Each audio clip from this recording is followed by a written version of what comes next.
So, third video of the day.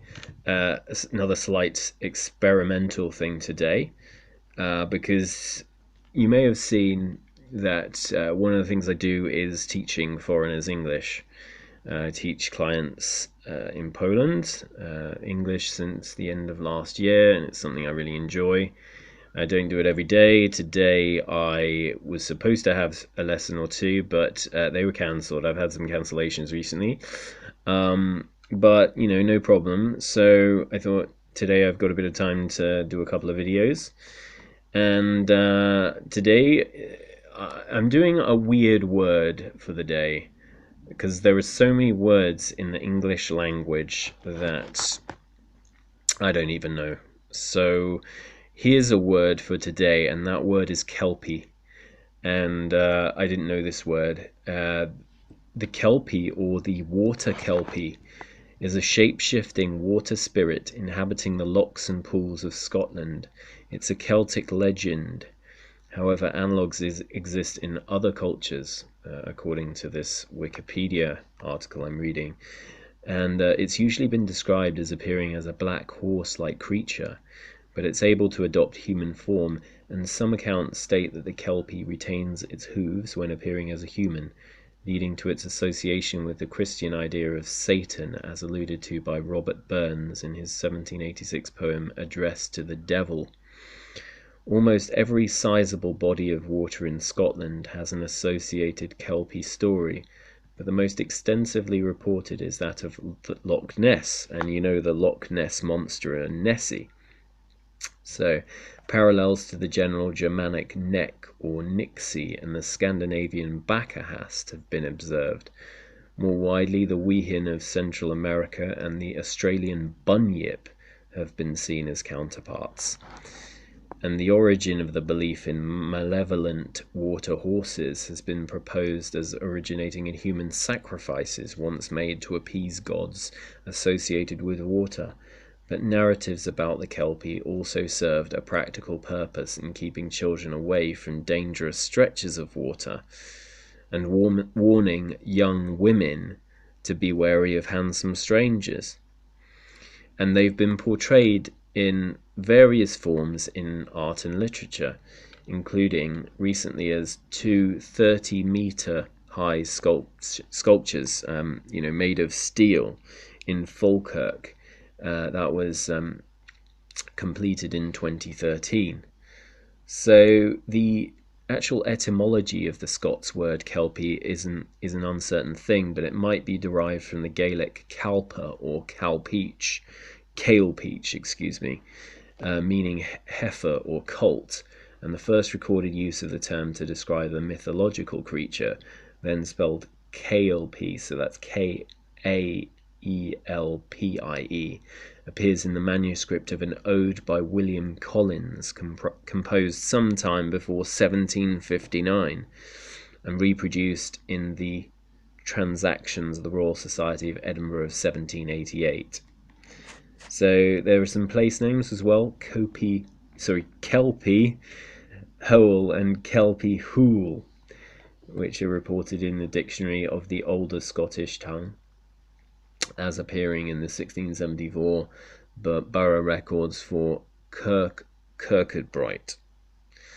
So anyway, I won't read all of this, but shape-shifting. These Kelpies, they've got the ability to transform themselves into non-equine forms, so non-horse-like forms, and take on the outward appearance of human figures, in which guise they may betray themselves by the presence of water weeds in their hair. Gregor described a Kelpie adopting the guise of a wizened old man, continually muttering to himself while sitting on a bridge, stitching a pair of trousers.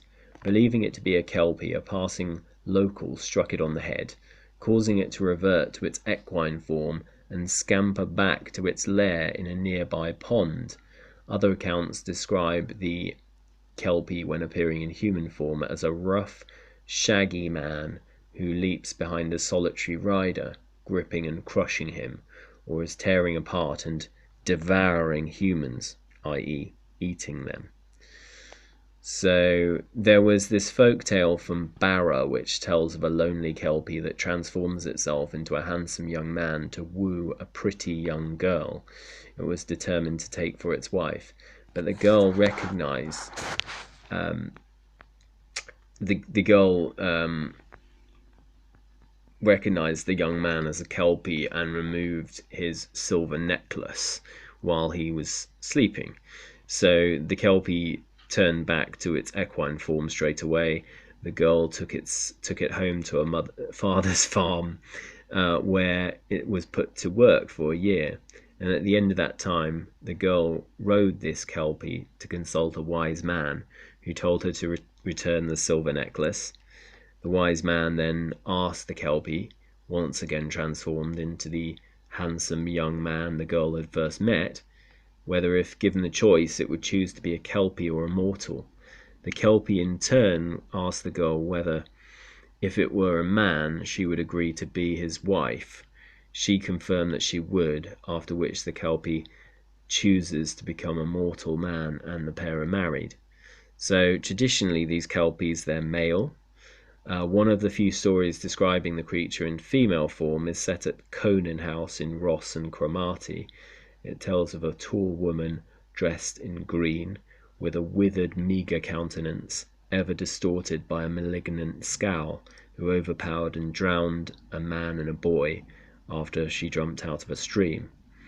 And the arrival of Christianity in Scotland in the 6th century resulted in some folk stories and beliefs being recorded by scribes, usually Christian monks, instead of being perpetuated by word of mouth. Some accounts state that the Kelpie retains its hooves even in human form, leading to its association with the Christian notion of Satan, just as with the Greek god Pan. Robert Burns refers to such a satanic association in his address to the devil from 1786. When thou's dissolve the snowy horde and float the jingling icy board, then water Kelpies haunt the ford by your direction, and nighted travellers are allured to their destruction. So when a Kelpie appeared in its equine persona without any tack, it could be captured using a halter stamped with the sign of a cross, and its strength could then be harnessed in tasks such as transportation of heavy millstones. One folktale describes how the Laird of Morphy captured a Kelpie and used it to carry stones to build his castle. Once the work was complete, the Laird released the Kelpie, which was evidently unhappy about its treatment. The curse it issued before leaving, "Sair back and sair banes, driving the Laird of Morphy's stains. The Laird of Morphy'll never thrive as lang's the Kelpie is alive," was popularly believed to have resulted in the extinction of the Laird's family. Some Kelpies were said to be equipped with a bridle and sometimes a saddle, and appeared invitingly ready to ride, but if mounted they would run off and drown their riders. If the Kelpie was already wearing a bridle, exorcism might be achieved by removing it. A bridle taken from a Kelpie was endowed with magical properties, and if brandished towards someone, was able to transform that person into a horse or a pony. So just as in the cinematic werewolves, these Kelpies could be killed by being shot with a silver bullet, after which it was seen to consist of nothing more than turf and a soft mass-like jellyfish, according to an account published by Spence. When a blacksmith's family were being frightened by the repeated appearances of a water Kelpie at their summer cottage, the blacksmith managed to render it into a heap of starch or something like it by penetrating the spirit's flanks with 2 sharp iron spears that had been heated in a fire. So there you go. That's just really a brief introduction to Kelpie. I tell you what, for a bonus, I'll just give you a quick rundown of the Loch Ness and the Loch Ness Monster, because it is so famous. And so almost every sizable Scottish body of water has a Kelpie story associated with that. And the most widely reported one is the Kelpie of Loch Ness.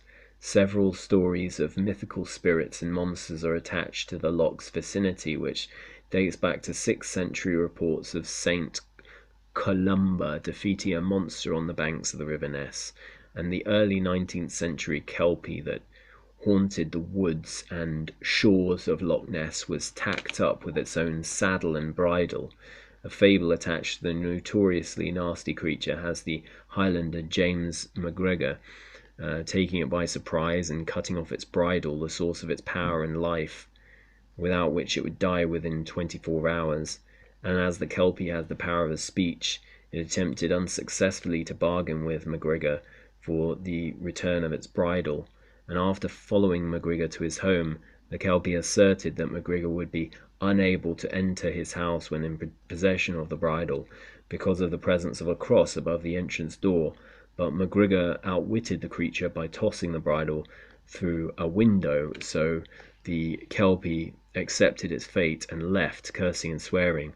This myth's perpetuated with further tales of the bridle as it passed down through the family. Referred to as Willox's ball and bridle, it had magical powers of healing. The spell was made by placing the items in water while chanting in the name of the Father, Son, and the Holy Ghost. The water could then be used as a cure. And a popular and more recent explanation for the Loch Ness monster among believers is that it belongs to a line of long surviving plesiosaurs. But the Kelpie myth still survives in children's books such as Molly Hunter's The Kelpie's Pearls from 1966 and Dick King Smith's The Water Horse from 1990. So there you go. There's more to read, much more to read about Kelpies, but that is the random weird word of the day that I did not know about. I'm going to do more of these. As I see a word that just interests me for some strange reason, I'm going to do more of these. The language of every country is huge, but the English language is just massive. So if you watch this and you've heard of some of these words that I'm going to put out here, I'll be very impressed because I don't know them, and I think my English is pretty decent. So yeah, if you like this content, please subscribe, like, share. I'd really appreciate it, and help build up this channel. If you like some of the stuff I've seen, some of these videos, they are quite eclectic, but as you can see, there are some themes, the alternate news and the random words of the day. So yeah, I hope you enjoy some of this, and yeah, please do comment freely, like, share, subscribe, and hit that bell so you don't miss out on any of this cool content. Cheers, bye.